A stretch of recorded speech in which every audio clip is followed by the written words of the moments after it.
정부가 테러 경보를 2단계나 올렸다는 건데요. 이 제외 공간을 대상으로 네. 이런 적이 없었다는 거예요. 네, 처음 있는 일입니다. 지난 2010년에 천안함 사건 당시 한 단계 올린 적은 있었지만요. 2단계를 한 번에 올린 적은 없었습니다. 또 이 제외 공간을 대상으로 테러 경보 단계를 올린 건 대테러 센터가 출범한 지난 2016년 이후에는 이번이 처음이고요. 그만큼 심각한 상황이라는 거죠. 자, 그만큼 심각하다? 네. 얼마나 위험한 거예요?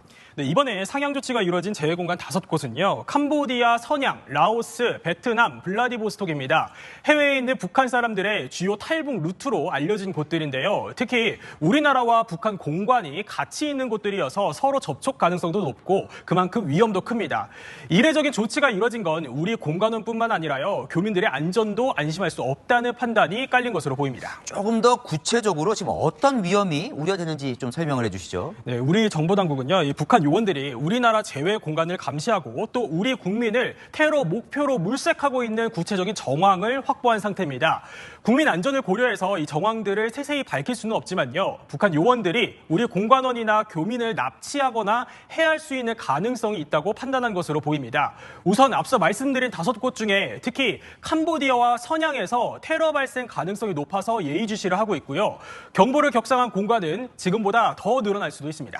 자, 북한 테러 위협이 늘어나는 이유가 있겠죠, 이유. 네. 북한은요, 코로나 국면이 지나자 지난해 하반기부터 해외에 있던 북한 인력을 불러들이기 시작했습니다. 그러자 이 체제에 염증을 느낀 엘리트들이 이탈을 감행하기 시작했고요. 결국 난감해진 건 이들을 관리해왔던 북한 기관원들입니다. 이들이 책임을 피하기 위해서 이 자발적 탈북이 아니라 외부 소행이라고 김정은에게 보고를 하기 시작했다는 게 정부 관계자의 설명인데요. 외부 소행, 그러니까 남측의 공관원들이 해외에 있는 북한 사람들을 꼬드겨서 탈북을 유도했다, 상부에 이렇게 보고를 했다는 거죠. 즉, 탈북 행렬을 남측 탓으로 돌려서 우리 공관원을 대상으로 보복을 하려는 겁니다. 지난 2016년이죠. 북한 해외 식당 종업원들이 대거 탈북을 했을 당시에도 김정은이 한국 정부에 대한 보복을 지시했다고 알려지기도 했습니다. 자, 이 지금 엘리트들이 이탈하고 있다. 그 상황이 지금 심각한 것 같은데요. 얼마나 심각한 거예요? 네, 맞습니다. 특히 엘리트 계층의 탈북 상황이 심각하거든요. 한 정부 관계자는요, 북한 정찰총국 소속 자녀들이 탈북을 하는 등 내부 상황이 심상치 않다고 전했습니다. 정찰총국은요, 김정은이 직접 관할하는 북한 정보기관이거든요.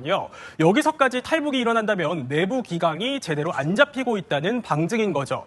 여기에 앞서 리포트로 전해드렸듯이 과거 고 최덕근 영사를 피살한 것으로 추정되는 북한 인물이 최근 동남아에서 활동하는 모습까지 포착이 된 겁니다. 안 그래도 이 탈북의 책임을 남측의 공작으로 돌려서 북한 당국의 복수심이 커질 대로 커졌는데 이 위험한 인물까지 해외에서 활동을 하고 있으니까 우리 공관원 또 교민들의 안전이 크게 위협받고 있는 상황이라고 볼 수 있습니다.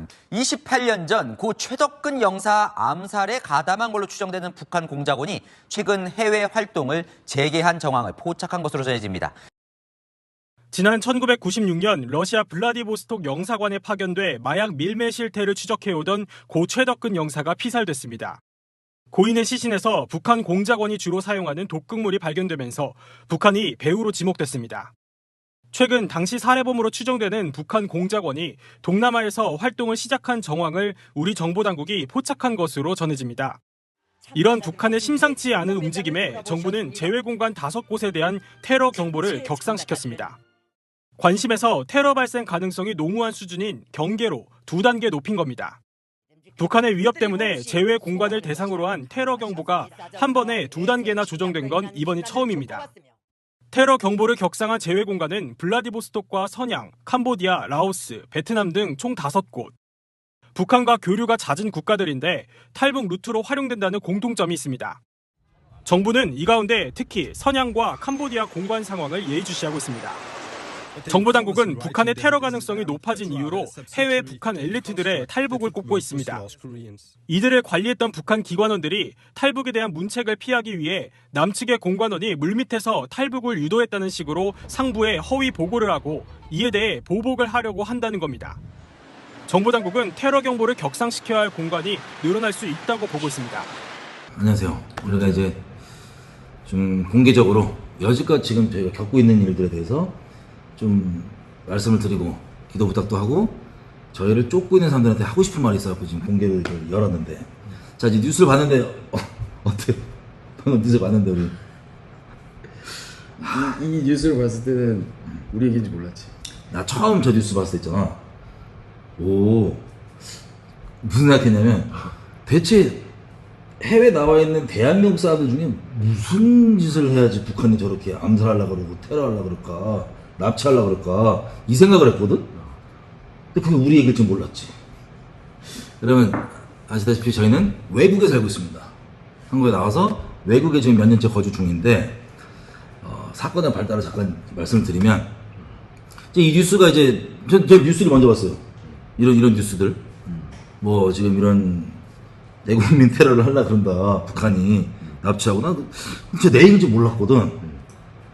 어떤 대체 북한한테 무슨 짓을 해야지 대한민국이 저런 영광스러운 일을 겪나 이러고 있었는데 대한민국 국민이 근데 우리 얘기더라고. 간략하게 설명드릴게요. 이건 사실 뭐 어떤 뭐 법적 증거가 아니기 때문에 뭐 증빙에 대한 얘기를 하시면 할 말이 없지만 그냥 근황을 말씀드리는 거예요. 이제 공개를 좀 여지껏 우리가 쫓겨다니다가 도망다니다가 근황을 좀 얘기했다가 싶어서 말씀을 드리는데 이제 저는 아예 모르는 어떤 분한테 연락이 와요. 갑자기 연락이 와서 이분이 하시는 말씀이 북한 측에서 이제 리스트를 한 400명, 500명 되는 리스트를 입수를 했는데 그 리스트가 정확히 어떤 건지 모르겠는데 그 리스트에 이제 세준이 저가 있다 리스트에. 근데 그 리스트에 보니까는 연락 온 사람이 우리 모르니까 이게 우리가 어떻게 사는지 모르는 사람이니까 하는 말이 지금 어느 나라 어느 지역에 있냐를 물어보는데 그 맞거든요. 물론 우리가 뜨지만 맞거든요. 그래서 이제 조심해라. 모르게 연락을 이제 받았어요. 아마도 뭐 랜덤한 분인데 나 아예 연락도 안 하고 아예 모르는 분인데 랜덤한 분이라서 아마 뭐 국정원 같은 그런 분이지 않을까. 우리를 보호를 위해서 연락을 주신 게 아닐까 익명으로 추정을 하는데 어쨌든 좀 황당하잖아요. 저는 뉴스를 보고 이런 연락을 받았는데 이게 뭐지? 그러고 있는데 며칠 안 지나서 해킹이 막 들어오죠. 해킹 시도가 막 들어요. 사진에 해킹이 막 들어. 막 들어요. 해킹이. 근데 원래도 이제 한국에 있을 때 해킹이 자주 들어왔었거든요. 그래서 그러려니 하고 그냥 나는 뭐 북한이 날 보나보다 그렇게 생각하고 거의 환자로 보겠지만. 근데 중간에 아예 없었어요. 저는 해킹. 해외를 나와서 초반에 있었는데. 초반에 있었지. 초반에 있었는데 한 1년 지나고 없어졌거든. 아예 없었어요. 해킹 시도가. 그렇지. 그 전까지는 약간 허언증 환자처럼 보이시겠지만 한국에서 해킹 시도가 들어오는 걸 전 굳이 주변에 얘기할 필요도 없고 그냥 그러는지 살고 있어요. 그리고 제가 이제 회사를 했기 때문에 저희 회사 직원들도 처음에는 우리 대표님이 이상한 분인가 싶다가 본인들이 해킹 몇 번 당하니까 진짜 그럴 수 있겠구나 이렇게 생각하는 그 정도로 알고 그냥 그래 볼 테면 봐라 전화기 이런 식으로 이제 살았는데 이제 여기 해외 나와서는 한 1, 2년까지는 좀 있던 것 같다. 그 다음에 없어졌었거든요. 근데 갑자기 이 소식을 듣고 어떤 이분의 연락을 받고 해킹이 막 시도가 터지는 거야. 그래서 시작됐나 보다. 근데 사실 이 얘기를 들었을 때만 해도 어느 정도 수위로 얘네가 이제 건들지는 상상을 못했지. 그냥 뭐지? 뉴스도 처음에는 그렇게 심각하게 받으기보다는 그냥 설마 저게 우리 얘기인가? 해킹이 들어오고도 자기를 그 리스트 400명, 500명 얘기를 듣고서도 설마 저 뉴스에 나오는 납치, 암살 이게 우릴지는 상상을 못했어.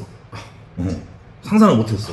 왜 뭐 한 게 없으니까 그리고 아무것도 안 하는데. 지금 해외 나와서 지금 잘 있는데 왜 그래갖고 있는데 일단 그래서 이제 이런저런 상황이 좀 갑자기 막 몰려오니 다른 나라로 잠깐 좀 지금 살고 있는 곳보다는 다른 나라로 일단은 좀 떠야겠다. 그래서 떴습니다. 다른 나라로. 떠갖고 이제 잠깐 사태를 한번 보자 이러고 있었는데 이제 그 나라로 피신을 했는데 무슨 일이 다른 나라에 있는 동안에 무슨 일이 벌어지냐? 저한테 이제 메신저가 와요. 개인 메시지로 메신저가. 여기 보면 이제 번호가 나오잖아요.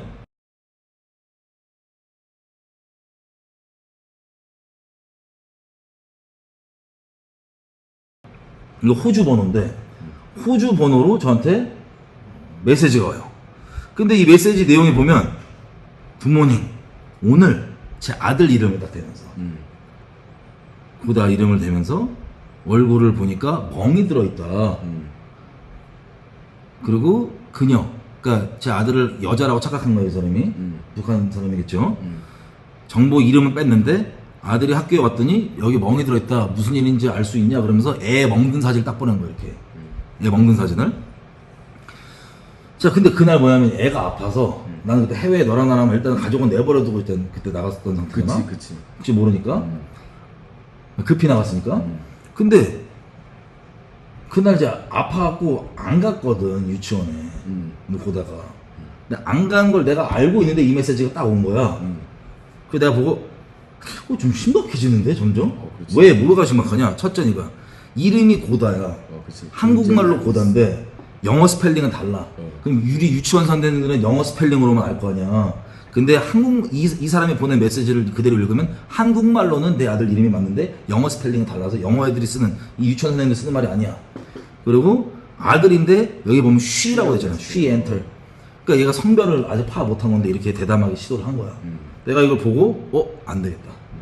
한국에 있는 우리 가족들한테 연락을 해서 이런 거 조심해야겠다 얘기를 했어. 그래서 이거를 캡처해서 보여주면서 설명을 했지. 자, 얘가 지금 이름을 이렇게 했는데 이거 한국 사람인 것 같고 한국말 아는 애가 이렇게 파악한 것 같고 성별을 다르게 하고 있다.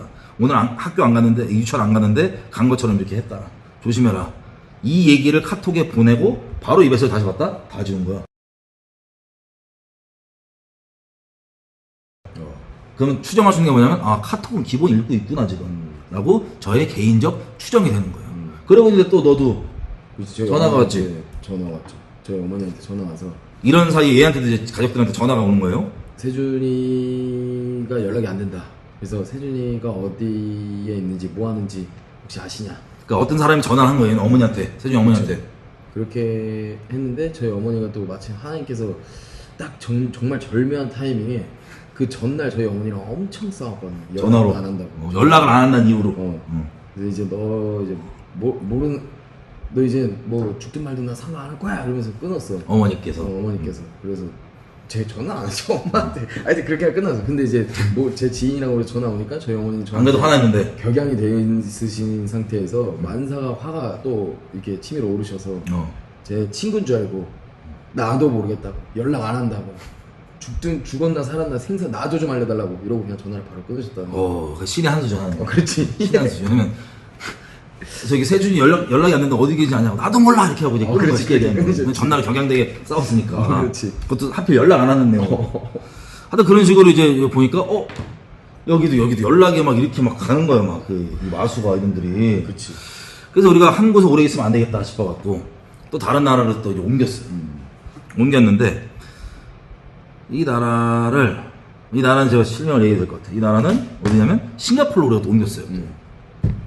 옮겼는데 저희가 밤에 도착했거든요. 싱가포르에. 밤에 도착했는데 밤에 이제 호텔을 잡고 숙소를 잡고 이제 잤어요. 밤에 도착했으니까 다음날 아침에 이제 식사를 하려고 나갔는데 호텔 문을 나갔는데 처음에 아예 신경 안 썼죠. 그 정도까지 몰랐으니까. 근데 웬 팀이 붙어 이렇게 뒤에. 그리고 걸어서 가다가 우리가 식당을 들어갔어요. 오프되어 있는 식당인데 들어가갖고 앉으려다가 여기야 여기 좀 별로다 그러고 앉으려다 바로 나왔어. 그때 이 따라와도 우리 뒤에 들어왔던 애들이 바로 돌아서 따라오더라고. 바로 돌아서 나가더라고. 그 내가 반 장난 반 진담으로 동무 내가 불렀어. 동무. 그런데 얘네가 이렇게 딱 서. 그 대신에 얼굴을 보였다 얼굴을 계속 안 맞추고 계속 딴 데로 돌리더라고. 그래갖고 이거 내가 진짜 이상하다. 거의 환자 내가 약간 허언증 내 약간 정신병 걸린 건가 아니면 과대망상인가 아니면 조금 거 같은 모르겠다. 그리고 이제 숙소로 들어갔어요. 숙소 들어갔는데 이게 뭐 긴장했는지 뭐냐 피곤했는지 갑자기 이제 또 오랜만에 낮잠을 쭉 잔 거예요. 오후 내내. 스트레스 받으면 쭉 자더라고. 그런가 봐. 하여튼 그래서 오후 내내 쭉 잤는데 한 5시쯤 일어나서 이제 밥을 먹으러 가야 되니까 5시쯤 딱 있는데 저희 호텔 구조가 어땠냐면 큰 호텔이 아니고 이제 엘리베이터를 내려오면 엘리베이터 바로 앞에 호텔 로비 의자가 한 4-5개 있어. 그게 호텔 로비야. 그리고 그 앞에 엘리베이터가 있고 엘리베이터 바로 앞에 의자 한 4-5개 그리고 그 앞에가 이제 그 사람들 맞이하는 그 뭐라 그래 저기 데스크 있잖아요. 로비 데스크. 그리고 그 앞에가 이제 유리문 왔다 갔다 하는 길거리. 그래서 엘리베이터 숙소에 나오자마자 바로 그 로비에 앉아있는 사람들이 바로 앞에 있게 돼 있어. 딱 있는데 어떤 사람이 앉아있더라고. 뭐 앉아있을 수 있으니까. 그렇지. 근데 이제 중요한 건 몇 개가 안 되니까 앉아있으면 바로 보여. 그리고 바로 눈앞에 보이는 그런 위치이기 때문에. 모든 게 한 곳에 다 보일 수 있는 정도의 엘리베이터 나오면 바로. 진짜 작은 호텔. 한 명 있더라고. 그래서 있을 수 있어서 나 밥을 먹고 한두 시간 있다 왔나? 왔어. 오래 있다 왔지? 또 앉아있더라고. 계속 앉아있어. 앉아있을 수 있지 뭐. 그 정도. 그리고 이제 저희가 숙소에 올라갔어요. 숙소에 올라갔는데 숙소에 있는 동안에 이제 텔레그램으로 메시지가 와요.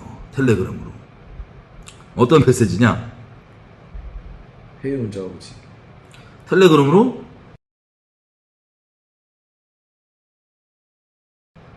자, 싱가포르 번호로 와요. 텔레그램 싱가포르 번호로 저한테 갑자기 안녕하세요 하면서 드릴 말씀이 있다고.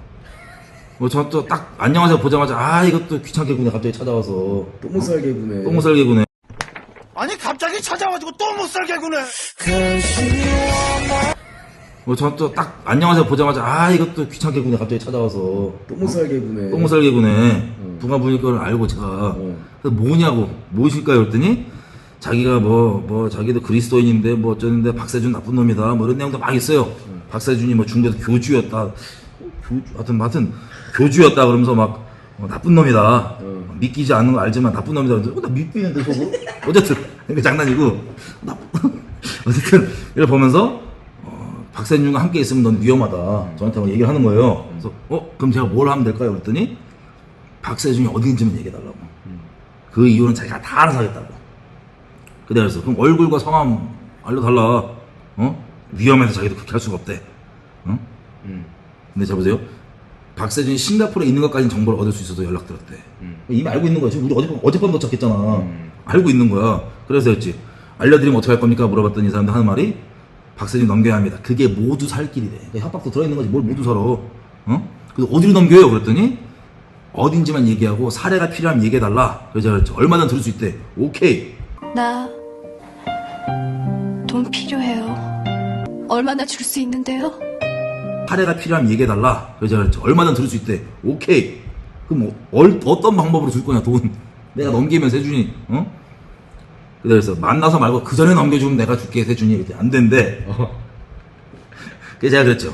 자, 한 가지 알아셔야 될 것은 우리는 북한에 일어나고 있는 일들과 아예 상관없고 알지도 못한다. 아마도 제가 이때 무슨 생각했냐면 김일성 그 기념막비 훼손하고 그랬죠. 그 뉴스 뜨잖아요. 그거 관련이라고 생각하는지 나 모른다 사실 그 일을. 해외에 기반을 두고 김정은 체제에 저항하고 있다고 주장하는 북한 반체제 조직이 새롭게 등장했습니다. 평양에 있는 걸로 보이는 김일성 기념 비석을 훼손하는 영상도 공개했습니다.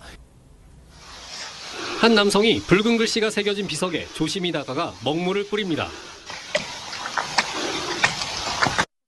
북한 내 저항 정부를 자처한 단체 새조선이 지난 18일 묘 비석보다 많아진 김 씨의 흔적들을 파기한다며 공개한 영상입니다. 지난해 결성된 걸로 보이는 새조선은 이달 초 성명을 발표하고 김정은 제거를 목표로 북한 내 각계각층 비밀전사로 조직됐다고 주장했습니다. 이들은 해외 북한 대사관 앞에서 김정은 얼굴에 X가 그려진 옷을 입거나 자유가 필요하다는 문구를 새기는 사진도 공개했습니다. 이 조직의 암호화된 이메일 주소로 어렵게 연락이 닿았는데 북한 내부의 다른 반체제 조직과 연계에 성공했다면서도 조직원 보호를 위해 구체적인 답변은 피했습니다. 2017년 김정남의 아들 김한솔의 망명을 도왔던 반북단체 자유조선처럼 해외에 기반을 두고 외국 조직과도 연계해 주요 인사 탈북을 도왔다고 주장합니다. 최근 북한 내부에서 자유민주주의를 지향하는 정당이 결성됐다가 적발된 것도 이런 분위기와 무관치 않다는 분석이 나옵니다. 김일성 기념비 훼손 뉴스가 떴잖아요. 북한 사람들에게 김일성 관련 동상이나 이런 것들을 훼손한다는 것은 정신적으로 엄청난 데미지가 있거든요. 근데 이제 해외에 기반하고 있는 반 김정은 단체가 김일성 관련 것들을 이제 훼손을 하고 그게 막 뉴스에 떴잖아요. 자, 이게 엄청난 충격이고 타격인데 지금 북한 내부적으로 이 김정은 체제를 엎어버리겠다고 하는 이 단체잖아요. 그죠? 그래서 북한도 이제 가만히 있지 않나 봐요. 그래서 그 단체를 설립했거나 혹은 이제 지원할 가능성이 있는 인사들을 이제 리스트업을 400명을 했는데 그 김정은이 그 인사들을 이제 처리하라고 연락이 왔나 봐요. 알지도 못한다. 아마도 제가 이때 무슨 생각했냐면 김일성 그 기념막비 훼손하고 그랬죠. 그 뉴스 뜨잖아요. 그거 관련이라고 생각하는지 나 모른다 사실 그 일을 모르고 TV 통해서 겨우 그거 아는 정도인데 이렇게 헛수고를 하냐. 그리고 북한도 망하는데 이 정도 수고하실 필요가 있냐. 그래서 북한의 정보력이 이렇게 딸린 줄 내가 이제 알겠다. 사람 뒷조선하고 추정이나 할 줄 알지. 실제 우리가 뭐 했는지 알지도 못하는 그때만 해도 나 몰랐지. 놈들이 나를 어거지로 이렇게 지네 핑계거리를 하려고 생각했는지는. 근데 그래서 하는 말이 뭐냐면 이게 지금 메시지 나오는 이 내용들 정신 차려라. 이제 곧 예수님 오신다. 이런 내용을 했죠. 그랬더니 이 사람이 메시지를 다 지우고 그 전에 제가 캡처해놨어요. 지금 보여드린 것처럼. 마지막 하는 말이 뭐냐면 내일 점심 1시까지 여기로 데려왔다. 이게 싱가포르 어떤 식당이에요. 이 식당 이거 조심하세요, 여러분. 식당. 그 다음에 제가 알아서 하겠습니다. 20억 현금으로 바로 드리겠습니다. 그럼 내가 물어봤지. 인상착의 어떻게 할 수 있을까요? 그건 답이 없어. 20억. 자, 제가 이 메시지를 지금 호텔방에 올라가 있는 사이에 이 메시지가 쭉 온 거예요. 그래서 세준이한테 얘기했더니 세준이한테 동일한 메시지가 와 있어. 따로. 세준이한테도 이게 지금 내용인데 이거예요. 박성업에 대해서 할 말이 있습니다. 박성업 이놈은 나쁜 놈입니다. 아니 우리가 그 정도야? 그랬더니 세준이가 박성업이 디테일 잘못한 거 얘기해달라고. 범죄 인신매매범, 테러범 뭐 이런 거. 아니 근데 대충 알고 있어 우리는. 그러니까 원래 알죠. 탈북자분들 구출하면은 중국에서 인신매매법을 적용을 해요. 테러는 우리 저거 비행기 테러 저거 나 옛날에 그걸 얘기한 거겠지. 그거를 얘기하면 어쨌든 뭐 근데 이런 식으로 양쪽에 메시지가 이렇게 들어와 있는 거야. 서로 이제 넘겨라. 난 얘기를 좀 더 길게 했고 보니까 그리고 세준 만나서 야 이런 메시지가 왔다. 심각하다. 이게 진짜 심각하다. 12시 반쯤에 우리가 내려갔어요. 낮에 잠도 잤겠다 뭐 밤 12시 반. 막 심각하다. 12시 밤 12시 반에 내려왔어요. 내려왔는데 그 로비에 지금 우리가 눈으로 확인한 것만 7시간 반 전까지 앉아있던 그 똑같은 사람이 그대로 앉아있는 거야. 밤 12시 반에. 그렇지. 근데 이번에는 눈빛이 달라.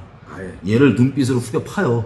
진짜 막 약간 불아리면서. 약간- 원래 외국인들 잘 안 그러거든요. 그렇지 안 그렇지. 이제 스키와이도 앉아갖고 눈으로 진짜 후라를 파더라고, 세준이를. 그래서 이걸 보자마자 우리가 바로 뒤로 빠져갖고 저기 호텔 직원을 불렀어.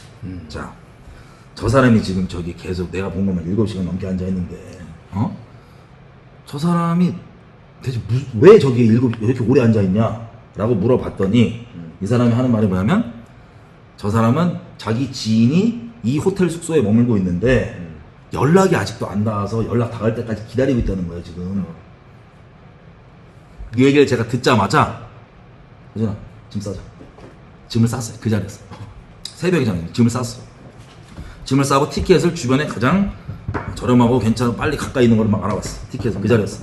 싱가포르에서 뜨는 걸로 바로 알아봐갖고 호텔 건물이 이게 앞에 말고 건물 위에 주차장이 이렇게 있으면 주차장 쪽으로 그 택시를 아예 그쪽 위로 불러갖고 그 앞에서 바로 나오자마자 짐 싼 거를 타갖고 공항으로 갔어요. 싱가포르 공항. 싱가포르 공항에서 비행기 시간까지 시간이 꽤 남았기 때문에 우리가 거의 뭐 보초 쓰듯이 벽에 이거 대고 그렇지. 7, 8시간 나왔죠. 비행기 낼 때까지 계속 이제 버티고 있었지. 근데 그렇게 하면서 또 다른 나라로 또 이제 가게 됐어요. 그러니까 지금 이 나라 저 나라 계속 옮겨 다녀. 이런 식으로 저희가 이제 이 나라 저 나라를 막 옮겨 다니다가 이제 가족들을 이제 데리고 좀 떠야 될 거 아니에요? 그래서 가족들을 데리러 이제 저 원래 살던 나라에 왔습니다. 왔는데 자 보통 그런 거 있잖아요. 우리가 범죄자는 아니지만 북한인들 입장에서 우리 잡고 싶으니까 원래 형사들이 그런 뭐 범죄자 잡을 때 보면은 원래 살던 집에는 그냥 그 대기 한 명 붙여놓고 보초하면 뭐야 지켜볼 사람 하나 붙여놓고 또 막 찾아다닐 거 아니야. 비슷하겠지. 우리 살던 집이고 뭐고 뭐 번호가 다 파악돼 있으니까 우리는 그래서 가족을 데려와야 될 거 아니에요. 데리러 왔는데 보니까 얘네가 이런 상황이었어. 봐봐. 자 이게 제가 살고 있는 아파트입니다. 엘리베이터 타고 절로 들어가는 것밖에 없어요 길이. 여기 보면은 여기 이제 끝에 이제 앞에도 막혀 있는데 사는 사람이 여기 이후로 사는 사람이 저밖에 없어. 저밖에 아무도 없어. 다시 얘기하면 여기 저 외에는 여기 저희 가족 외에는 여기를 왔다 갔다 하는 사람이 아무도 없다는 소리입니다. 화장실 때. 근데 문제는 여기 이제 문이 하나 있단 말이에요. 이게 비상문. 이 비상문은 말 그대로 불나거나 뭐 있을 때 비상시 때만 쓰는 거지 절대 쓰지 않습니다. 항상 잠겨 있어. 아무도 이 문으로 안 다녀요. 아무도 이 문으로 다니지를 않아요. 그래서 다시 저기가 있고 우리가 끝집이기 때문에 여기 이후로 아무도 안 서요. 여기 이후로 아무도 안 서요. 저희밖에. 왔다 갔다 하는 사람이 아무도 없습니다. 왔다 갔다 하는 사람은 딱 3명. 우리 가족 그리고 경비 청소하시는 분. 자 여기 자세히 보시면 제가 지금 외국에 왔다 갔다 하다가 지금 잠깐 들렸단 말이에요. 짐도 있고 뭐 해갖고 이 나라 저 나라 들렸는데 처음에 제가 왔을 때 보니까 이게 원래 안 그랬는데 조금 부서져 있는 거예요. 조금. 이 정도로 심하게 말고 조금. 근데 제가 이제 여기서 며칠 있었단 말이에요.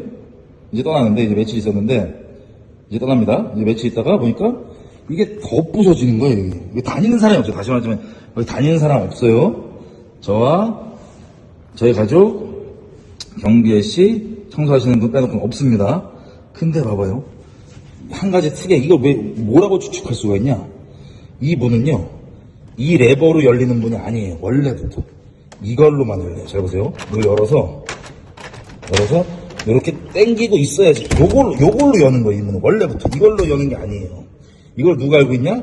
저희 가족, 경비, 이 셋은 여기 왔다 갔다 하는 사람은 다 알고 있습니다. 이미 진작부터. 근데 이게 부러진 이유를 추정을 해보면 우연일 수 있죠. 갑자기 있다가 아무런 물리적 충격도 없는데 퍽 튀어나오진 않았겠죠. 그죠? 누군가가 당겼는데, 그것도 제가 지금 확인한 것만 2번 이상 이렇게 당긴 건데, 한 번 당겼을 때 조금만 부서졌는데, 두 번째 보니까 확 부서져 있더라고요, 이렇게. 자, 그러면 추정해 볼 수 있는 게 뭐냐? 여기 왔다 갔다 하는 저희는 이걸로만 열린다는 걸 이미 진작부터 알고 있어요. 근데 이걸 모르는 어떤 외부인이 이거를 모르겠어요. 이게 뭐 보다가 뭐 급히 움직여야 되는지 뭐였는지 이거를 나가려고 하는데, 이걸 다 열어도 이걸로 안 열리고 이거를 끝까지 당겨야지만 열리는데, 그걸 모르는 외부인이 이거를 열려고 팍팍팍 했겠죠. 그죠? 그렇게 해서 깨진 게 아닐까 라고 추정이 됩니다. 물론 우연일 수도 있는데 지금 같은 상황에 이 추정. 근데 한 번이 아니라 2번이에요. 저희는 동안. 어쨌든 저는 지금 살던 곳을 이런 이유로 정리하고 가족들과 함께 떠납니다. 요거 이해되시죠? 무슨 뜻이죠? 아무도 안 다녀요, 여기. 저희 가족만. 그런데 이 사실, 이렇게 열린다는 사실을 모르는 외부인이 강제적으로 아니면 급히 나가려고 했는지 몇 번 해갖고 이거를 이렇게 박살을 낸 거예요. 이런 상황. 자, 그래서 이런 문짝일이 있고, 제가 이 집에 다시 이제 가족들 데려 들어온 사이에 그 며칠 동안에 문짝일이 있고, 이제 또 이어서 이제 제가 스위치가 켜질 거 아니에요? 무슨 일이 있나? 어떤 일이 또 일어날 수 있을까?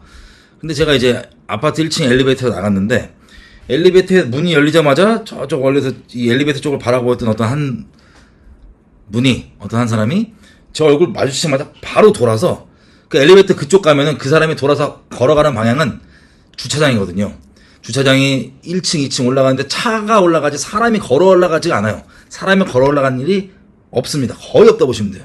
차가 올라가는 길이니까. 거기서 차를 타고 올라가서 거기 엘리베이터 나와갖고 이제 집으로 가는 거라서 사람이 올라갈 일이 거의 없습니다. 사람이 올라가지 않고 차가 올라가는데, 제가 엘리베이터에서 이제 요 문짝 부서진 그 즈음에 엘리베이터에서 내리자마자 저랑 눈이 딱 마주치는데 이 사람이 바로 돌리고 고개를 어디로 급히 걸어가냐면 주차장을 걸어가는 거예요. 주차장이 2층, 3층 쭉쭉 이어지는데 거기 사람 안 가요. 말씀드리지만. 거길로 쭉 올라가서 제가 따라갔어요. 의심돼서. 저기요, 왜 한국계인 것 같아서 제가 저기요 분을 따라하는데 안 듣는 척하고 계속 가는 거예요. 근데 어디가 2층까지 막 올라가요. 안 가요, 사람이 원래 거기. 제가 끝까지 따라가서 저기요 계속 따라갔어요. 그 내가 이제 이 사람이 2층 돌아 막 다른 데가 없으니까는 멈췄는데 제가 그 사람을 잡았어요. 자, 제가 지금 처음 뵀는데 수상해서 그러는데 왜 저보고 그렇게 빨리 걸어가셨냐? 누구시냐? 그랬더니 말을 못해요. 말을 못해. 누구시냐고. 여기 사시는 분이세요? 그랬더니 또 말을 막 못해요. 비주얼은 조선족 혹은 한국 아저씨, 북한 분, 모르겠어요. 정확히 이 셋 중에 하나인 것 같은데 어쨌든 한국계예요. 왜 그렇게 저 보자마자 돌아가셨냐? 급히 여기 사람 올라오는 길도 아닌데 여기 왜 오셨냐? 그랬더니 막 말을 못해요. 막 말을 못하는데 제가 계속 그렇게 쏘아붙이니까 자기는 와이프를 찾고 있대요. 와이프 제가 찾아야 되니까 지금 전화하세요. 와이프 전화가 안 터진대요. 아저씨 누구시냐고. 제가 수상해서 지금 까놓고 여쭤보는 거라고. 왜 여기 계시냐고. 처음 본 얼굴인데. 자기는 여기 산대요. 말만 해요. 자기 여기 산다. 어디 사시냐고. 몇 동 몇 호에 사시냐. 한 번도 못 봤다. 여기 살면서 내가 웬만한 한국 사람 얼굴 다 아는데 한 번도 못 뵀다. 언제부터 사시냐. 오래전부터 살았다. 그러세요. 일단 와이프 전화하시라고. 제가 같이 찾아드릴 테니까 전화하시라고. 와이프가 지금 전화가 안 된대. 아내가 전화가 안 터진대. 전화가. 아니, 어디신데 안 터지냐. 찾아드리겠다. 물론 이때 이제 제가 이제 이분이 다시 엘리베이터 쪽으로 급히 내려왔어요. 이렇게. 제가 따라가면서 계속 얘기했거든요. 찾아드리겠다. 그런데 이 사람이, 이렇게 하더니 어버버하고 사람 들어오니까 그냥 쑥 가버리더라고요. 그냥. 처음이자 마지막으로 본 사람이에요, 이분이. 자, 물론, 제가 과대망상으로, 약간 문도 깨지고 이렇게 노이로제로 그렇게 봤을 수도 있지만, 처음 봤고, 그만 다시는 본 적이 없고, 여기 사는 동안에. 그때가 처음이자 마지막이었고, 이분이, 갔어요. 근데 이분이 정말 여기 사시는 분이면, 죄송하죠. 한 번도 우연히 제가 못 보고, 그날 처음 우연히 본 걸 수도 있죠. 어쨌든 이런 일들 있고 하여튼 빨리 가족들을 데리고 떠야겠다. 시간이 많지 않다 그래서 뜨는 겁니다. 이런 상황. 그리고 너도 여기 이제 우리 지금 그쵸. 아니 너도 집에서 이제 가족들 데리고 오려고 집에 돌아왔을 때 무슨 일이 있었는지 얘기해 줘봐. 너무 답답하고 심란해서. 이게 저희 뇌피셜입니다. 왜냐면 증거할 이런 식으로 증거할 수밖에 없고 추정밖에 안 돼. 상황상 추정. 뭐 허언증 보일 것 같아요. 저였어도 미친놈들 같고 그냥 진짜 허언증 환자 같은데 어쩔 수 없지 뭐. 상황이 이제 이렇게 막 돌아다니다가 집에 와서 이제 저도 이제 갓난아기가 있고 진짜 심판받은 게 아닌가. 이게 왜냐면 젖먹이는 화 있을진저 그 말씀이 생각나면서 약간 가족들은 데리고 움직여야 될 거 아니야. 데리고 이제 움직여야겠다는 생각에 이제 들어와서 심란해서 새벽에 혼자 이제 차를 끌고 나왔어요. 나갔는데 저희 집 앞에 이제 저희 집이 이렇게 완전 외진 곳이라서 이렇게 나오는데 차가 가끔 이 완전 외진 곳인데 주차를 해놓을 때가 있어요. 그래서 어떤 차 모르는 차 외지 차들이 완전 그래서 나오는데 차가 한 대가 주차가 돼 있더라고요. 새벽 1시 반 정도. 그런데 가는데 이 차가 제가 이렇게 지나가는데 라이트를 끈 상태에서 제 차를 따라오더라고요. 제가 지나가는데. 그래서 내가 이상한데? 이러고 그래서 뭐 가끔 있으니까. 근데 라이트를 끄고 따라오네? 이상하다.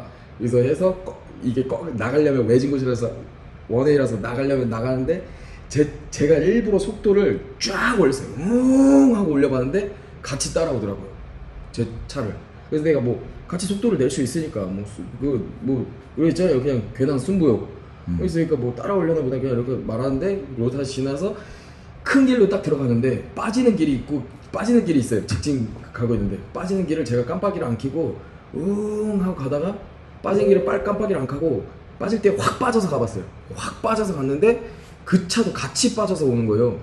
그렇게 한 10분 정도를 타고 가다가 갑자기 저희 이제 안 따라오는데 그 동일한 차가 번호판도 없어요. 해외에서 번호판 없으면 어디 나라는 불법이잖아요. 당연하지. 라이트도 안 켜고 따라와요. 저희 집 앞에서 제가 그 차를 2번 봤는데 운전자 피지컬이 좋더라고요. 차량 안에 앉아 있었는데. 운전자는 어떤 현지인이었는데 피지컬이 좋았다. 그래서 되게 약간 저도 아이들이 있으니까 부딪히고 싶지 않아가지고 그냥 이렇게 했는데 똑같은 차가 제가 2번이나 경험을 했는데 우연. 우연이 아닐까. 정말로. 우연. 그렇잖아. 이거 진짜 만약에 물론 저희는 이제 상황상 이게 우연일 수 없다는 가정을 하는 게 안전하기 때문에 그렇게 계속 보는데 만약에 우연이면 북한에도 억울하는 거 아니야? 그럴 수 있지. 와, 어쨌든 장난이고요. 저희는 심각합니다. 지금 웃지만 저희는 심각합니다. 저희는 어떻게 해야 될 줄 몰라가지고. 네. 이상하게 또 이렇게 우울하게 있을 수는 없잖아요. 어쨌든 정리를 한번 해보면 이런 식으로 해서 저희가 지금 급히 살고 있는 집들을 처분을 다 이제 맡기고 저희는 가족들 데리고 이제 뜹니다. 뜨고 어디로 갈지 뭐 왔다 갔다 이제 한번 할 것 같은데 당분간 그래서 인도해 주시겠죠. 자, 현재까지 하여튼 이런 상황을 저희가 간략하게 겪은 것들 이제 말씀드리는 거예요. 그래서 그 뉴스나 어떤 그런 모르는 분한테 연락 와서 450명, 400명, 500명 그 리스트에 니네가 있다 이런 얘기 없었으면 우리는 속수무책으로 박살 났겠죠. 근데 그런 어떤 사전 증거도 있었기 때문에 설마 하다가 진짜네? 이렇게 이제 피부적으로 와닿으면서 약간 위협을 느끼고 막 가족들과 함께 그러고 있는 상황에 있습니다. 그래서 지금 뉴스를 보면 무슨 선양, 블라디보스톡, 뭐 라오스, 캄보디아, 베트남 이런 쪽만 얘기하는데 뭐 싱가폴 봐봐요. 싱가폴도 보면 심각해. 내가 봤을 때 추정하기로는 김정은이 판단했을 때 여기 좀 자기 세팅이 잘 돼 있다. 나와바리다. 그러니까 트럼프 만나러 왔을 거 아니에요? 근데 우리가 싱가포르 갔을 때가 제일 심각했어. 싱가포르에 갔을 때가. 아예 내가 식당도 리스트 공개할게요. 식당 그놈들 찾아가 봐야 돼, 그놈들. 싱가포르 계신 분 있으면. 하여튼, 그 뉴스에 나온 공항뿐만 아니라 다른 데 있는 지역분들 중에 혹시 여러분들도 저희와 같은 일을 겪는 분이 있을 수도 있다는 걸 좀, 있으면 좀 그걸 조심하셨으면 좋겠고, 심각하거든요. 생각해봐. 만약에 싱가포르에서 이놈들이 어떻게 해갖고, 뭐 죽이면 죽지만, 죽인 게 아니라 슥 해서 차 태워갖고 대사관 들어가 버렸어. 대사관은 그 나라의 영토. 대사가 들어가면 우리 북한 들어간 거야. 그럼 그 나라 영토거든요. 탈북자도 탈북할 때 대사관 그럼 대사관만 넘어가면 되잖아. 넘어가면 되거든요. 근데 우리 차 타고 이렇게 하고 만약에 북한 대사관 들어왔다? 우리 북한 들어간 거예요. 그치. 싱가포르 심각하게 생각해. 싱가포르 당국 관련자들 주변에 있다면 이거 심각하게 얘기해 줘야 돼요. 뭘 심각하게 얘기해 줘야 되냐? 이놈들이 봐봐요. 우리가 지금 오자 그날 싱가포르 도착한 날 밤에 도착했는데 다음날 아침 바로 붙었어. 그럼 물론 해킹으로도 그렇게 알 수도 있지만 이민국 시스템, 원래 싱가포르이 원래 유명하잖아요. 그 다들 이제 정부가 파악하고 있는 걸로 여러 가지 이민국 시스템에 만약에 이놈들이 접속을 하는 사람은 가능한 사람은 매수해서 그걸 했다, 뭐 등등.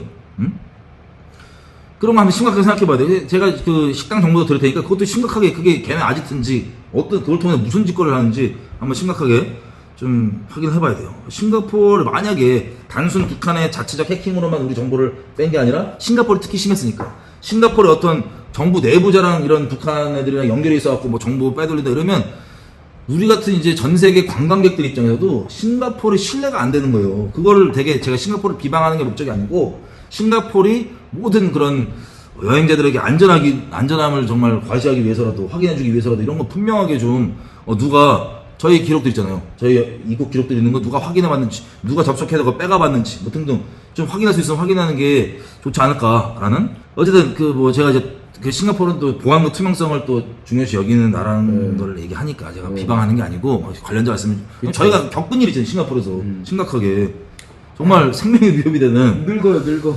그래서 그런 부분들을 전 세계 사람들이 정말 안심하고 방문할 수 있게 좀 싱가포르이 심각하게 좀 확인했으면 좋겠다. 더 안전하고 더 신뢰가 가는 싱가포르 되길 바라는 마음에 말씀드리는 거고, 또 뉴스 보면 얘네들이 약간 자기네들이 뭐 탈북자들이 뭐 고위층들이 탈북하니까는 그거에 대한 책임 회피를 하려고 뭐 덤탱이를 쓴다고 뉴스에 보면 나와 있잖아. 그게 뭐 사실 100% 사실인지 뭐 부분적인지 모르겠지만 만약에 그 사실이면 진짜 이상해.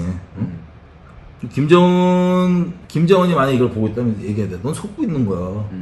막 책임 물어보니까 이놈들 했습니다, 저놈들 했습니다. 막 속이고 막 괜히 김정남 죽였다가 말레이시아랑은 뭐 단절되고 뭐 막 그랬었었는데 뭐 전 세계 그냥 고립으로 가는 길이니까 김정은이 많이 보고 있다면 그렇게 거짓말로 뭐 우리 같은 애들이 쟤 꼬셔서 탈북했습니다 이런 거짓말하는 그 애들 때문에 더 고립되고 망하겠다는 김정은이 알고 그렇게 보고한 놈들을 조사해봐야 돼. 김정은 네가 조사해봐야 돼. 그 속으면 바보처럼 계속 당하는 거야. 그냥 저놈이 그랬대요. 그러니까 김정은이 잡아오라 이러고 그렇게 바보처럼 놀아나지 말고 그렇게 너한테 보고하는 걔네들을 조져야 돼. 김정은아.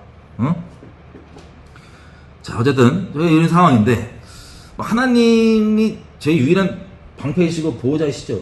그렇죠. 뭐 저희가 이런저런 인간적으로 할 수 있는 건 다 하고 하지만 사실 없어요. 결국에는 사실 뭐 저희가 할 수 있는 거 뭐 완전 거의 어둠의 얘네들이 우리를 거의 다 파악하고 있는 것 같은데 믿기지도 않고 되게는 뭐 하나 도움 없이면 못하죠. 우리 싱가포르에서 그때 벗어난 것도 지금 생각해보면 완전 그냥 뭐죠. 진짜 하나님께서 그냥 계속 그 간발의처럼 삭삭삭. 와. 그러니까 나 소름 돋는 게 우리 자고 있을 때 버티겠다가 올라가자 그래서 따고 들어와서 바로 데리고 왔어 우리.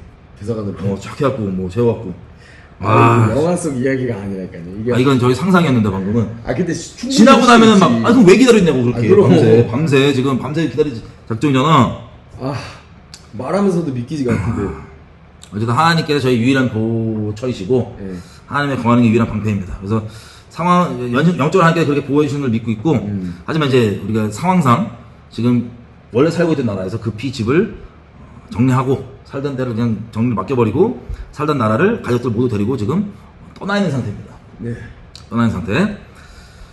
그래서 생각나시는 분들은 저희 가족들 안전을 위해서 성령께서 인도해 주신다면 기도를 부탁드립니다. 저희를 뭐 미워하시는 분도 많은 거 아는데 그래도 혹시 그냥 뭐 여러분의 신앙 색깔과 다른 건 둘째치고 대한민국 국민으로서 북한에게 이런 위협을 실제적으로 당하고 있다는 것을 그 차원으로만 인식해 주셔서라도 성령께서 감동 주시는 마음이 있다면 보호를 위해서 잠깐만도 기도 부탁드릴게요. 네. 그리고 이제 결론적으로 얘기를 해보면 자 저희가 사실은 뭐 북한을 위해서 한 거 엄밀히 얘기하면 너무 많은 것을 하고 싶고 막 마음은 원인데 너무 해드린 게 없어. 북한 분들에서 저희가 해드린 게 너무 없어. 동포들을. 북한 분들이 그렇게 노예처럼 비참하게 살아보고 있다는 사실을 처음 알았을 때 이 충격과 이 아픔에 우리가 기도는 하고 이렇게 했지만 실제 행동을 할 수 있는 거는 너무 적었어서 너무 해드린 게 없어. 너무 죄송한 마음이거든요. 기껏 해봤자 뭐 북한에 대해서 눈이 뜨여진 현실을 직시하게 된 한국 교회들이 뭐 이렇게 뭐 기도할 수 있도록 기도하고 외쳐주고 그리고 뭐 그분의 상황을 얘기해주고 또 뭐 어떤 상황이 있으면은 뭐 이렇게 도와주고 돈 모아서 이게 탈북자분들 구출에 좀 도와주고 뭐 이렇게 하는 거 몇 천만 명이 지금 굶어 죽고 막 이러는데 그게 저희가 할 수 있는 게 없어. 너무 안타까운 상태였어요 항상. 구출해봤자 뭐 2명 3명 이렇게 뭐 물론 한 영혼 쳐다보다 귀하지만 사실 그럼요. 그 사람들 보면 막 돈 없어도 돈까지 막 빚까지 내가면서 막 저렇게 어떻게든 구출한다 그러면 막 하는 그런 한국교회에서 진짜 북한에 대한 하나님의 마음을 가진 우리 동포들을 생각하는 노예된 그분들을 기억하는 그분들의 마음을 모아서 같이 하는 다른 여타 한국교회 분들과 똑같이 그래도 그런 정도로 이제 뭐 했던 거고.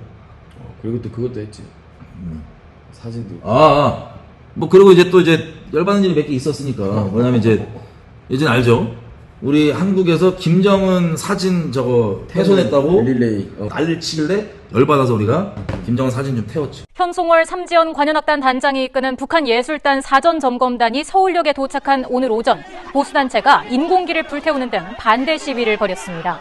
서울역 광장에서 기자회견을 열고 평창 동계올림픽이 북한 체제를 선전하고 있다고 주장했습니다. 집회 참가자들은 이후 소화기로 진압하는 경찰의 제지에도 김정은 북한 노동당 위원장의 사진과 인공기에 불을 붙이는 퍼포먼스를 진행했습니다. 인공기 소각이 용납 못할 특대형 범죄 행위란 이유에서입니다. 경찰이 인공기 소각 시위에 대한 수사에 착수하자 자유한국당은 발끈했습니다. 트럼프 대통령 국빈 방문 시 광화문 광장에서 성조기를 불태우고 물병과 야광봉, 쓰레기를 던지는 돌발 행위까지 한 경우는 왜 수사하지 않았습니까? 여기에 대해서 경찰이 일부 불법 행위가 있었다라면은 거기에 대한 조사를 할 수도 있다라는 생각이 들지만 김정은 불태우는 거는 무섭고 태극기 제거하고 애국가 제거하는 것은 무섭지 않느냐? 북한 현송월 단장이 서울에 도착했던 지난 22일 김정은의 사진과 인공기를 태우는 기습 시위가 있었습니다. 경찰이 수사에 나선다고 하자 여기에 반발한 20대와 30대들이 그럼 나도 조사해라 이러면서 마찬가지로 소각하는 모습을 사진에 찍어 SNS에 올렸다고 합니다. 자, 김정은의 사진을 불태운 걸 명예훼손 혐의로 고발할 경우 경찰의 수사에 착수할 방침이다. 뭐 이런 주장이나 기사가 나간 뒤에 이런 움직임이 있던 것 같은데 그런데 이렇게 뭐 인공기나 김정은 뭐 사진 태우는 걸 SNS에 올리는 게 아무래도 젊은 층들이 최근 좀 평창올림픽과 관련해서 이런 불만을 드러내는 거다 이런 주장도 있던데요. 네, 일단 먼저 영상부터 보시죠. 네. 저는 한 여인의 남편입니다. 대한민국은 자유국가입니다. 나는 한 아이의 아버지입니다.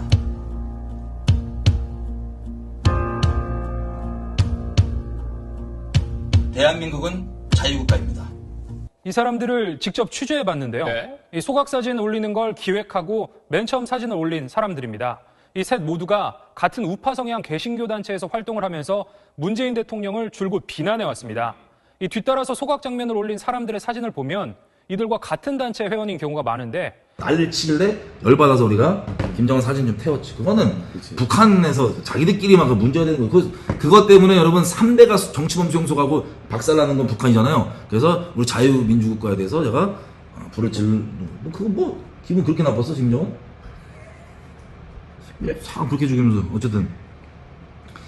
그리고 또 이제 아까 저기 나를 보고 테러범을 하는 거 보니까 그 항공기 저거 하여튼 제가 하여튼 그거 나눈 거 있는데 링크 걸어도 되니까 한번 보세요. 그 항공기 내가 일부러 진짜 막 폭력적으로 쓰려는 건 아니고 대북지원 하신 분들이 또 대북지원 되면은 북한 정권 생명줄이 길어지니까 우리 북한 동포 노예분들이 너무 또 그 노예 생활이 길어지고 그러니까 제가 양심상 해볼 수 있는 걸 갈등해 보다가 참 그런 일을 저질렀고 또 대한민국을 위해서 하는 일이었지만 대한민국의 공권력이 좀 소비된 거에 대해 죄송한 마음이 있고 협의된 거에 대해서 하여튼 그런 죄까지는 제가 치렀습니다. 그리고 또 선처해 주셔서 잘 이렇게 나와 있는데 어쨌든 이것 때문에 욕 많이 먹었죠. 근데 이건 사실 내가 북한 사람이면은 물론 그렇게 큰 영향은 없었지만 그 마음이 약간 좀 나쁘게 보지 않으셨을까. 북한 주민들은 그렇게 여기 아니 그분들 알게 된다. 모르겠어요. 제 양심적인 뭐 제가 할 수 있는 그거였었는데 어쨌든 뭐 이런 거 왜 우리가 한 게 없거든. 그치. 탈북자 구축 뭐 그게 커 같아. 그게 없는데 왜 우리한테 이러는지 한마디 해주세요. 우리 쫓고 있는 분들에게 한마디 해주세요. 내 얘기를 좀 하고 싶어. 무슨 얘기를 하냐. 자, 우리를 추적하고 있는 북한 해커팀이 뭐고 잘 들어봐야 돼. 자, 여러분들 잘 들어보십시오. 잘 들어보십시오. 우리를 추격하고 막 괴롭히고 막 암살하고 납치하려고 하는 여러분들 잘 들으십시오. 사실 우리는 북한 동포 우리 이민들, 여러분들 이민들, 북한 동포분들이 노예처럼 사는 걸 알고 나왔고 정말 아까도 얘기했지만 해준이 너무 없어요. 너무 충격적이고 너무나 도와드리고 싶은데 해준이 너무 없었어요. 그래서 안타깝고 죄송한 마음 뿐입니다. 그 북한 분들을 위해서. 근데 너무 해주기 없어서 죄송한 거거든요. 근데 한 가지 확실하게 말할 수 있는 건 뭐냐면 지금 저희를 추적하고 있는 여러분보다 훨씬 더 많이 했어요. 여러분들은 부끄러운 줄 알아요. 양심이 아직 살아있다면 부끄러운 줄 알아야 돼요. 네? 여러분보다는 우리가 아무리 아무것도 못했지만 북한 인민을 위해서 여러분보다는 많이 했습니다. 그리고 여러분들은 뭐요? 해킹팀이건 누구든 간에 여러분들은 해외 소식 다 접하고 그리고 자기 동포라고 하는 인민들이 노예 상태로 사는 것도 여러분들은 다 바싹 알고 있음에도 불구하고 결국 여러분들이 그 재능과 모든 거 다 동원해서 하는 짓이 뭐냐? 저 김정은 정권의 부역질을 아주 충성되게 하고 있는 거예요, 지금. 그 충성되게 하는 게 무슨 열매로 나오냐? 민족과 역사의 반역이고요. 여러분들 하는 짓은 지금 김정은의 충실한 개노릇만 지금 하고 있잖아요. 그죠? 진지하게 양심에 손 얹고 잘 생각해 보셔야 돼요. 진짜 아직 기회가 있을 때. 여러분들이 그렇게 충성하는 김정은 집안에 진짜 영광이 있을 것 같으세요, 앞으로? 앞으로 진짜 잘되고 영광, 휘황찬란한 공화국의 영광이 있을 것 같으세요? 그 김정은 집안에 그게 영광이 있을 것 같으세요? 잘 생각해 보셔야 돼요. 진짜 잘 될 것 같으세요? 아니면 양심을 손을 얹고 객관적인 눈으로 딱 보면 보세요. 몰락과 처절한 멸망의 내리막으로 지금 추락 중인 건 아닌가? 잘 생각해 줘야 돼요. 잘 똑바로 보셔야 돼요. 양심을 안 속이면 이거 다 할 수 있어요, 여러분들. 여러분 이미 다 해외 나와서 다 보고 있잖아, 지금. 나치 독일 있잖아요. 독일 나치가 전쟁 후에 전 세계에서 전범들 잡아다가 전쟁 다 끝나고 나치의 전범들 다 잡아갖고 전 인류 역사 재판을 하잖아요. 전 세계가 재판을 하잖아요. 나치, 그죠? 특히 뭐 홀로코스트 이런 것들. 여러분 홀로코스트 뭐 경중을 따지는 게 아니지만 몇 년 안 돼요. 지금 북한 정권 저거 70년 동안 김일성 집안이 저렇게 완전 인민을 다 쥐어짜고 굶겨 죽이고 막 그렇게 끔찍하게 수용소 집어넣고 난리 치고 있는데 자기 신으로 안 섬긴다고 사진 좀 훼손한다고 나만 것 좀 봤다고. 여러분 다 봤잖아. 여러분 텔레그램 봐봐요. 내가 저거 링크 보냈잖아. 범죄도시. 여러분도 본 거예요, 그러면. 그런 거 본다고 애들부터 다 잡아 죽이는데 말이 되냐고, 제발. 근데 보세요. 그 나치 전범들이 전쟁 후에 잡혀갖고 끝까지 처절하게 이제 심판을 다 받거든요. 네? 그 나치 부역자들이 나치의 정권 몰락 후에 재판 받은 것처럼 여러분들은 어떻게 될 것 같으세요? 여러분들이 훨씬 심한 짓을 하고 있거든요. 나치보다는. 굳이 비교하자면. 둘 다 끔찍한 짓이지만 굳이 비교하자면 여러분들이 훨씬 심한 짓을 하고 있는데, 자, 여러분들 역시, 자, 김씨 집안의 몰락이 언제든지 정확히 말하면 곧입니다, 곧. 근데 그건 정해져 있는 기정사실이에요. 그 정권이 김씨 집안이 몰락하면, 이 몰락의 끝마침을 딱 치면 여러분들, 이 부역자 노릇했던 여러분들 역시 노예에서 그때 해방된 북한 인민들 앞에 서게 될 겁니다. 우리가 노예 설 때 네가 이 짓을 했냐? 분명하게 물음받게 될 겁니다. 이거 심각하게 생각하셔야 돼요. 그리고 엄위하신 하늘과 역사의 심판 앞에 분명하게 서게 될 겁니다. 그리고 이 심판을 피할 수가 없을 겁니다. 우리 같은 아무것도 아닌 외부 사람들조차도 지금 해코지하고 죽이겠다고 지금 그 난리를 치잖아요. 기술력 다 동원하시고 해킹하고 뭐하고. 우리조차도 지금 누구 물론 해드린 건 없지만 여러분 북한 동포, 여러분 인민이라고 하는 북한 동포들 좀 돕겠다고 하는 그것 때문에 지금 당신의 기술력 다 써갖고 우리 추적하고 우리 지금 괴롭히고 이렇게 하는데, 와, 여러분 이 열심을 내면서 지금 받을 죄값에 더 무겁게 만들지 마십시오. 이 열심을 내면서 지금 받을 죄값에 더 죄를 쌓지 마세요. 그 천벌을 이제라도 머리에 더 이상 쌓지 마십시오. 그리고 이제라도 돌이켜서 노예된 인민을 위해서 이바지하십시오. 북한 동포들을 위해서 이바지하십시오. 이제라도 개인적으로는 예수 그리스도 믿고 예수님 믿고 여지껏 했던 악독한 짓거리들 있죠. 예수님 아닌 김일성 신으로 여기면서 언제나 악독한 짓거리 했던 거, 신이란 건 절대 선이에요. 김일성이 신이면 그걸 위해서 악이라 생각하는 걸 다 할 수 있는데 양심부터 화면 맞은 거야. 정신 차리시고 회개하시고 예수님 믿고 과거로 돌이켜 이제부터 진짜 선을 위해서 살아가십시오. 착한 것을 위해서, 착한 일을 위해서 살아가십시오. 진정 동포들을 위해서, 진정 인민들을 위해서 살아가십시오. 지금 이것이 여러분들 인생에 하늘이 주시는 마지막 기회일 수도 있다는 것을 분명하게 잘 알고 잘 선택하십시오. 그리고 저 이제 그만 추적하세요. 쓸데없는 일에 인생 낭비하지 마시고 아주 소중하고 영원한 것, 영원히 남을 수 있는 것, 모두에게 유익한 것에 여러분의 인생을 사용하십시오. 우리에게 허비하지 마시고. 이게 여러분들을 기록 우리를 죽이라고 작정하고 달려들고 있지만 예수님의 이름으로 축복하면서 책망하면서 들을 수 있는 권고입니다. 하여튼 여러분들도 정말 회개해서 쓸데없는 인생 낭비하는 게 아니라 영원을 위해서 살아가는 그런 하나님의 사람들이 되기를 예수님을 축복합니다. 이게 제가 하고 싶었던 말이에요. 하고 싶은 말. 그래서 저희가 이렇게 지금 지내고 있습니다. 그래서 제가 들어도 사실 믿기지가 않지만 정말 허언증 환자들 같지만 생각나실 때마다 기도해 주시면 너무 감사합니다.